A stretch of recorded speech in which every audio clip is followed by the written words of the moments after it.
Hello guys, today I'm gonna show you how to fix the errors when using VirtualBox. Is it called 1? Yes.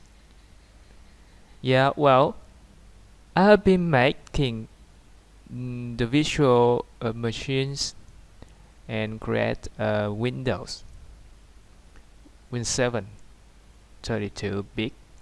Okay, some setting has been set up, and now I click on the start button, and so you can see this VirtualBox error.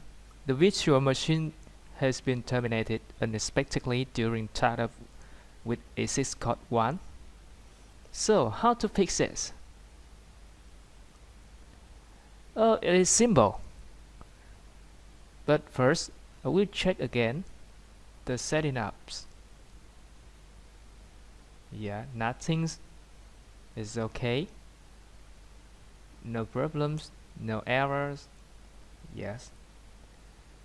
Okay, just click on the button start.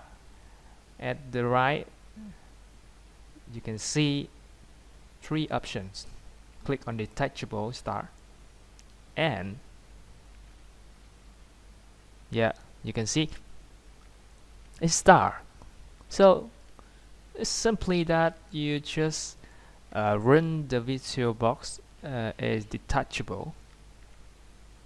Okay, that's all. Thanks for your listening.